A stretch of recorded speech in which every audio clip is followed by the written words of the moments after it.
Aan die voet van die Maanberg, op die rand van die groot bos, diep in die grothuis van prinses Elsa, het oupa Uil, Ekkie Eekhoring en die twee geitjieboeties Meel en Biep wakker geword. Hulle het so lekker geslaap, want die kamer waarin hulle geslaap het, was diep onder die Maanberg en was lekker warm, want diep onder die Maanberg was 'n sluimerende vulkaan. Maar niemand was bang nie, want die vulkaan het vir duisende jare nog nie weer uitgebars nie. "Julle hoef nie so gou op te staan nie, oupa Uil julle," sê prinses Elsa, toe sy vir hulle die heerlikste bessie tee neem. "Nee, liewe prinses Elsa, ons moet op en aanstaltes maak. Ons moet by Bibi Panter uitkom. Wel, ek wil nou nie koue water op julle vuur gooi nie, maar dit reën katte en honde buite. Ek dink nie julle sal vandag die berg kan klim nie," sê prinses Elsa. Ekkie skrik wakker en hoor hoe prinses Elsa met oupa Uil gesels. "Ekskuus tog prinses Elsa, nou verstaan ek nie mooi nie. Ek het nog altyd vir Katrein Kat en Wagter die hond op Boer se plaas gesien, toe ons vir Lali Rispe gaan red het. Maar hoe kan dit katte en honde reën? En hoekom sê u dat u nie die koue water op oupa Uil se vuur wil gooi nie? Hier is mos nie 'n vuur nie." Oupa Uil kan sien Ekkie is nou baie deurmekaar. "Daar is niks om oor bekommerd te wees nie, ou Ekkie. Om koue water oor iemand se vuur te gooi is net 'n ander manier om te sê, jy wil nie iemand teleurstel met wat jy gaan sê nie. En die katte en honde reënery, dit is ook 'n spreekwoord wat beteken, dit reën regtig baie hard buite. Maar hoekom sê prinses dan nie so nie? Hoekom dit dan op so deurmekaar manier sê?" vra Ekkie en die frons op sy voorkop wys dat hy nog nie lekker verstaan nie. "Moenie jou daaroor bekommer nie, Ekkie. Ons noem dit beeldspraak. Ons mooi Afrikaanse taal het die mooiste beeldspraak en spreekwoorde wat ons taal mooi en ryk maak," sê oupa Uil en maak sy oë toe. Intussen het Meel en Biep ook wakker geword en luister na die geselsery. "Gelukkig reën dit darm nie eekhorings en geitjies nie," sê Meel. "En gelukkig is hier nie 'n vuur om nat te gooi nie. Dit is warm genoeg hier in ons lekker groot kamer," sê Biep en wil ook slim wees. "Mooi gesê, Biep," sê oupa Uil. "Maar kom julle, alle grappies op 'n stokkie.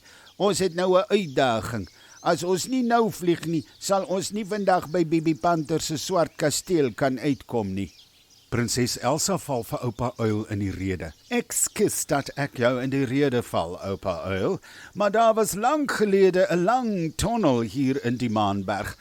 Daardie tonnel het hier van my huis af in die Maanberg opgegaan tot in Bibi Panter se swart kasteel.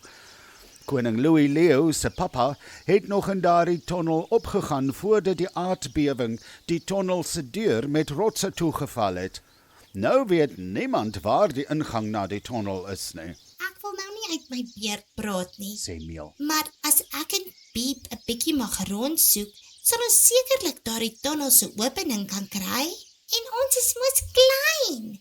Ons kan oral inkruip, selfs in die kleinste gaatjies en skeurtjies," sê Biep.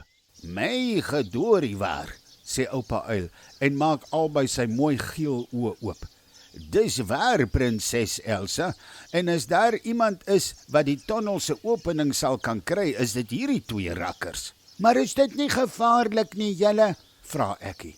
"Ek dink nie die rotse sal weer beweeg nie, Ekkie. Hierdie rotse staan nou al vir baie lank doodstil," sê prinses Elsa. "Kerels, as ons daardie tonnel kan opspoor, sal dit vir ons moontlik wees om vandag nog by Bibi Panter te kan uitkom," sê oupa Uil. "Nou waarvoor wag ons? Vra Meel. Kom Biep, kom ons begin soek." "Ek kan onthou, my oupa het vir ons welpies vertel dat die tonnel se deur altyd in die sitkamer was," sê prinses Elsa. "En nou toe dan gaan kyk ons in die sitkamer," sê oupa Uil. En daar stap die groepie reguit na die sitkamer toe. Die sitkamer is ook diep onder die berg. "Julle moet verskoon, die ou sitkamer word nie eintlik meer gebruik nie. Dis waarom dit so vol stof en donker is hier," sê prinses Elsa toe sy die swaar groot houtdeur van die sitkamer oopstoot. Sy neem die fakkel wat sy by die vuur in die kombuis aangesteek het en hou dit voor haar uit, sodat almal mooi kan sien. Meel en Biep laat nie op hulle wag nie en hardloop sommer so teen die muur op en af.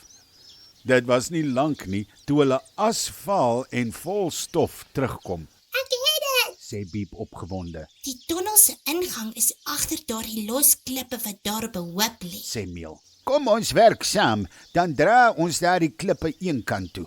Dit behoort ons nie te lank te neem nie, want die klippe lyk nie so swaar nie, sê oupa uil. Wat kan ons doen? Vra Meel. Julle het die hardste gewerk, nou kan julle 'n bietjie rus. Ek en Ekkie en prinses Elsa sal die klippe wegdra.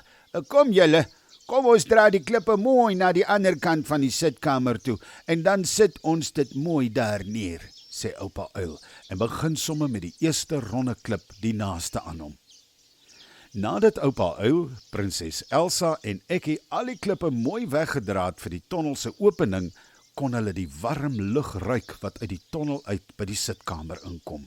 Sjoe, maar die tonnel is darm baie donker, sê Ekkie toe hy by die tonnel se ingang inloer. Prinses Elsa lag lekker. Ja, Ekkie, hy is donker. Maar as jy nog 'n bietjie verder ingaan, sal jy sien hoe dit skielik lig word. Ekkie kyk vir prinses Elsa en wonder of sy nou met hom die gek skeer. En toe dan, Ekkie, waarvoor staan jy dan nou nog?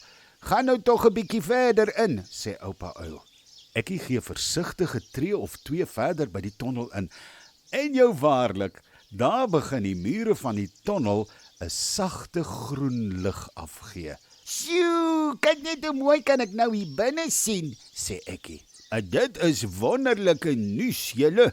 Nou kan ons opgaan in die Maanberg sonder om nat te word in die reën buite, sê oupa uil. Maar hoe groot en hoe wyd is die tonnel, prinses Elsa? Vra oupa uil. Ek weet glad nie, oupa uil. Ek was nog nooit in die tonnel nie. Maar ek onthou, my ouma het vertel dat die tonnel wyd genoeg is vir 3 groot mannetjie leeu's om langs mekaar te kan loop. Dan is dit net wat ek wou hoor, sê oupa uil. Dan kan julle 3 rakkers weer op my rug klim en dan vlieg ek met julle op my rug in die tonnel op. Want as ons trappie vir trappie moet opklim, kom ons eers volgende somer daarbo aan. Nee wat, ons gaan baie tyd spaar as ons sommer tot bo vlieg. Dit is 'n goeie plan, oupa uil, sê Ekkie. Nou ja, toe kom julle, kom eet nou 'n lekker ontbyt en dan sal julle genoeg krag hê vir die vliegery in die tonnel op. Nadat die 4-manskap gesmil het aan prinses Elsa se heerlike ontbyt, was hulle reg vir die volgende deel van hulle reis. Met die 2 geitjieboeties op Ekkie se rug en Ekkie op oupa uil se rug en die kosbare diamant stewig aan oupa uil vas, het hulle vir prinses Elsa bedank vir haar gasvryheid en haar gegroet. Ek dink ons gaan sommer weer met dieselfde pad terugkom wanneer ons klaar is by Bibi Panter, prinses Elsa. Hierdie tonnel maak dinge sommer baie makliker, sê oupa uil. En daarmee het hulle in die tonnel verdwyn, reguit op pad na die swart kasteel van Bibi Panter, waar hulle die diamant, die ster van veiligheid, moet heenvat.